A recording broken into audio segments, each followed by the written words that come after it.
Ahoy there, survivors! Ahead of Fantasy Flight Games' official livestream on May the 4th, I thought it would be good to get some more details on the content that's been added to the campaign so far, ahead of even more being shared, along with the next expansion reveal.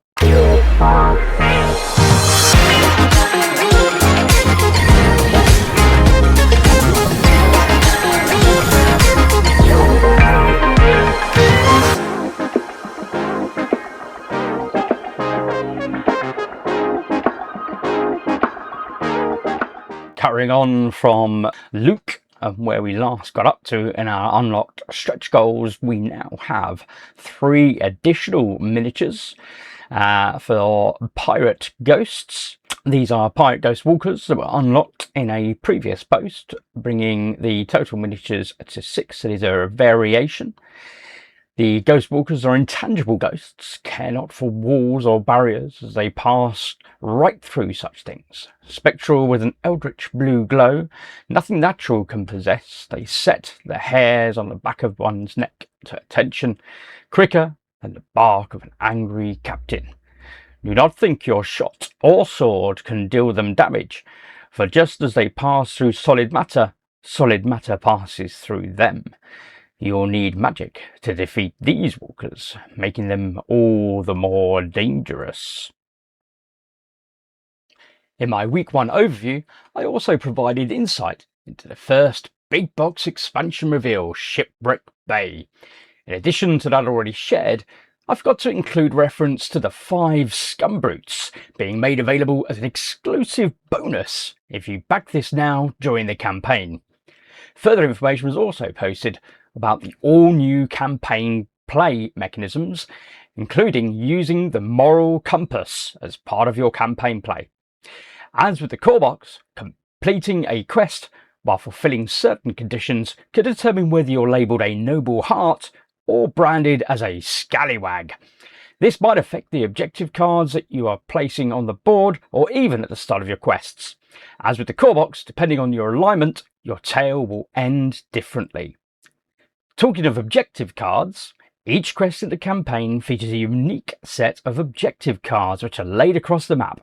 A short title on one side hints at what might be happening in that area. When taking, the players flip the card over to uncover its contents. Sometimes the card presents the survivors with choices that affect the rest of the quest, and maybe even the campaign. Other times, you might just be in for a surprise. Our next stretch goal unlock was a deadly duelist, whose uncanny luck keeps him alive against all odds. It was of course Philip the Red. Know his name well, for he's gotten out of scrapes that would kill the best of other crews. He likes to joke. He traded his eye for future's luck, and it seems so does luck favour him. But his skill with the blade is certainly part of the story, for Philip, using dagger and cutlass, can kill 70 dead in an evening's work. His red beard reflects the fire in his demeanour, and there are those that say Philip got his luck, not by trading his eye, but by making a bargain with the devil himself. Our next stretch goal is a relentless gunfighter who unleashes a storm of fire that never seems to end. Zara believes one cannot be overarmed. As such, she carries as many pistols and ammo as she can, preferring to engage at range rather than risk her neck. It is, after all, holding up her head. A harpooner of note, there are no ranged weapons with which she is unfamiliar. She shoots so fast that her fire has often been mistaken for that of a volley of an entire company. She lives to kill, and her thirst is not slaked until her powder is gone, and then she looks to find more. The Buccaneers are lucky to have her. Bursting out from Underbush comes our next stretch goal, the Skullstomper. This abomination has worse than an albatross around its neck.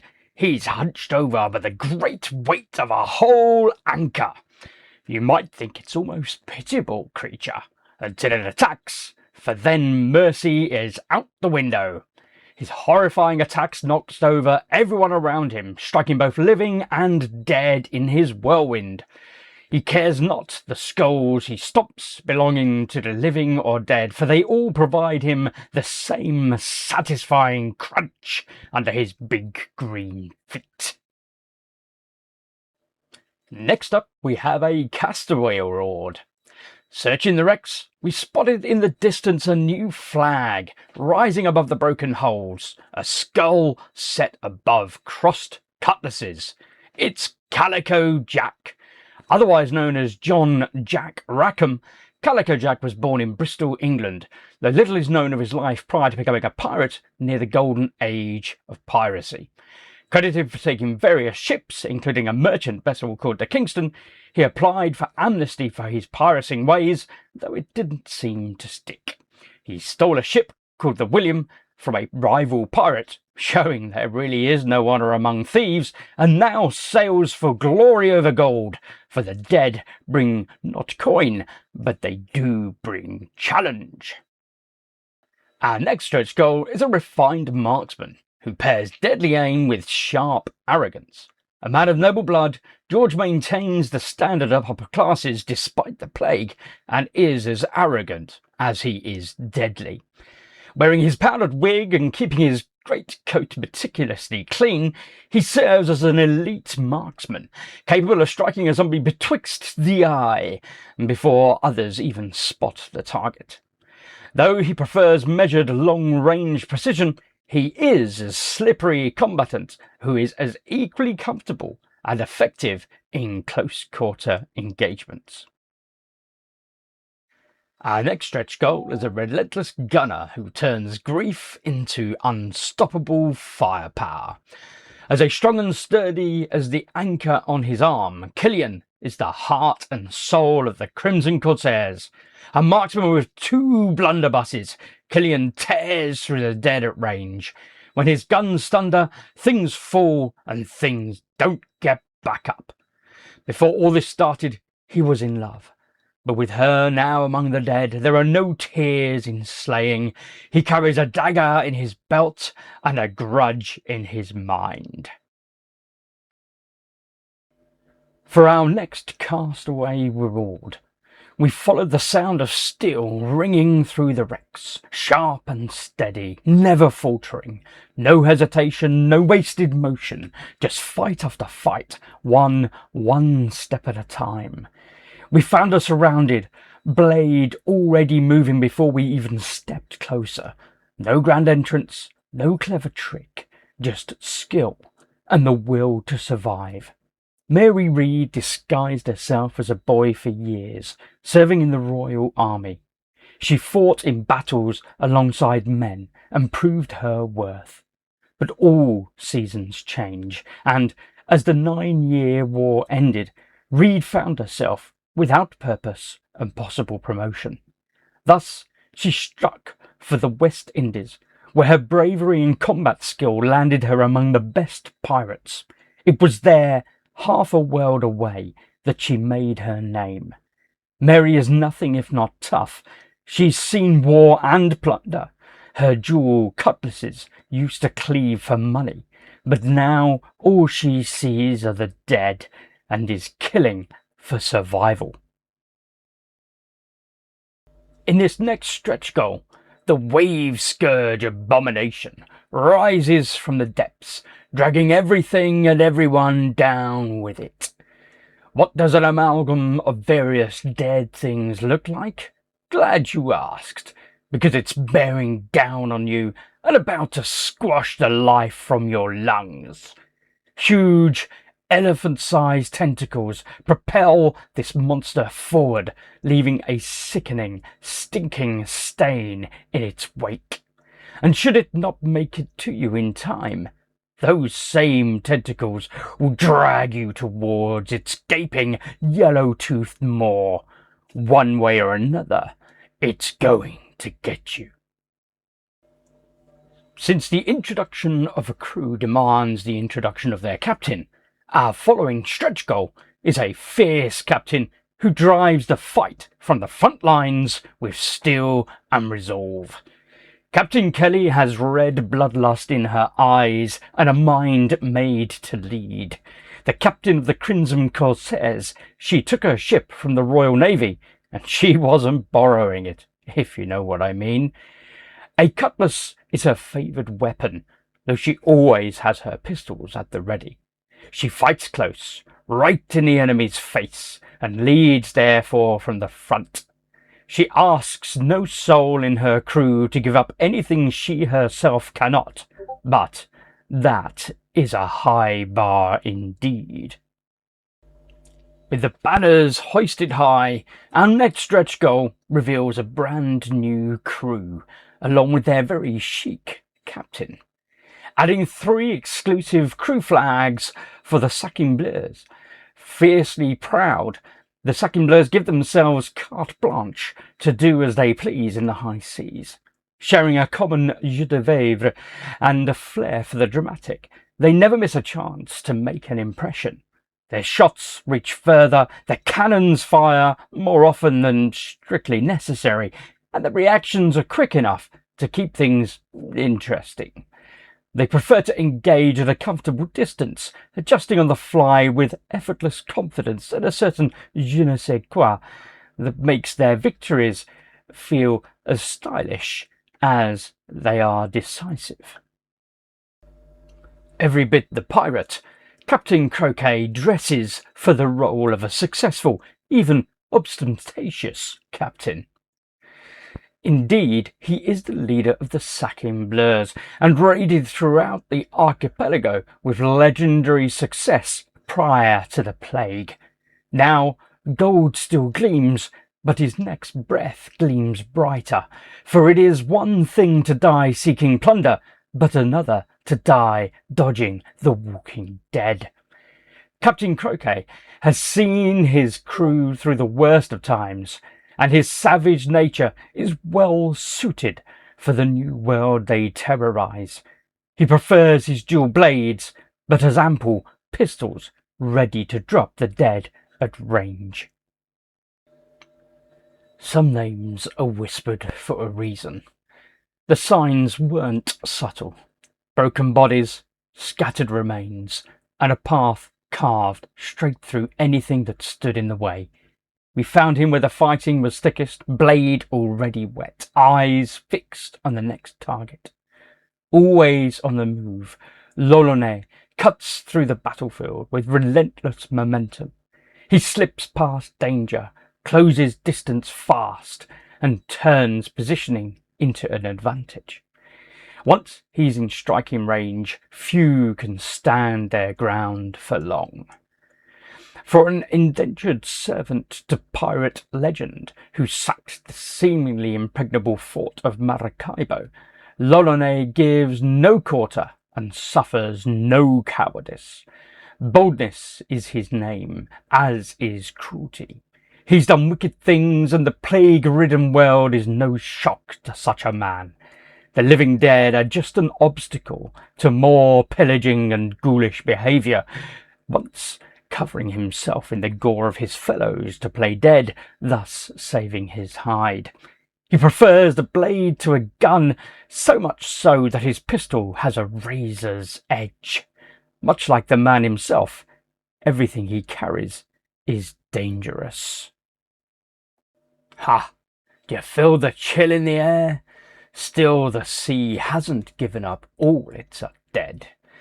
Our next stretch goal has been revealed, bringing us the pirate ghost runners. If the ghost walkers were unsettling, these are something else entirely. In life they were deckhands and cooks, pirates and naval marines. In death they are pirate ghost runners, moving with unnatural speed, phasing through walls and obstacles without slowing down, as a breeze passing through a net. No mere mortal weapon can catch them, for they are not of solid nature. If attacked by such, the living watch in horror as the mightiest shot passes through these spirits. What is worse, they are fast, running toward their prey, or perhaps from their former lives, with the speed of wolves. If only you could be attacked by a wolf instead of a spectral ghost. Like their spectral counterparts, they can only be unsummoned by magic, if you can catch them. Once a privateer by charter, now a pirate by decree. A message in a bottle spoke in careful words, weighed and measured, as if every line had been written by a man used to watch the tide turn beneath him. We found him digging in the sand by the wrecks, muttering about treasure he'd come back to claim. Born in Scotland, William Kidd began his career with a letter of marque and was thus a privateer. He even hunted pirates for a time, or so the legend says. But legends change like fickle winds, as does fate. And while out at sea, England declared Kidd a pirate. Was it so? Who can say? What's known is that special amnesty was given to pirates by royal decree, with the exception of Kidd, who was so named and targeted by the crown. Kidd makes the most of whatever he finds, turning improvised tools into deadly weapons. As the fight builds, so does his effectiveness, making him a versatile survivor who thrives in unpredictable situations. A complex man with a past as clear as muddy waters, Kidd now cuts his way through the dead as he once did the enemies of England. This, the fourth pirate crew to be revealed in our campaign. We've got 3 crowdfunding exclusive crew flags for the Deepforge Mariners. A stocky and hard-headed lot, built to endure what would fell lesser folk. They are as dependable as the steel they prize, knowing the value of proper gear and the wisdom that if it means breaking down lesser equipment to forge something truly worthy, so be it. A hearty drink sets them right again, and when battle is joined, they charge in with relentless determination. Tough as iron and twice as stubborn, these dwarves solve most problems the same way, by hitting them harder. A calculating sharpshooter from the Deepforge Mariners, Barlen turns hard-won knowledge into lethal precision. Once a teacher of war, Barlen now lives his lessons, turning knowledge into survival with every pull of the trigger. When Barlen takes aim, something falls, and it does not rise again. Steady amid the chaos, pipe smoke curling. His pipe and monocle speak of the days when Barlen was an academic, teaching the history of battle tactics at a great university on the continent. Now, he is content to employ those tactics for survival and grom, as his sharp eye marks the next kill. This dwarf's bloodlust knows no bounds, and that makes him fit well in the savage company of the Deepforge Mariners. He carries a big gun, and when he takes aim, you can be sure something is soon to die with the sound of thunder, each shot placed with cold intent and deadly care. Like his battle brother Arlus, he has a monkey chittering at his shoulder, carrying its own wee musket, ready to bark in kind. And that, folks, is all we have for you today. So just a final reminder, if you've liked this video, please hit that like button. If you want to encourage me to continue to make this kind of content, please do hit subscribe. Otherwise, we'll hopefully see you on the live stream coming Monday to see what other treasures will be uncovered. Yo ho ho, and away we go!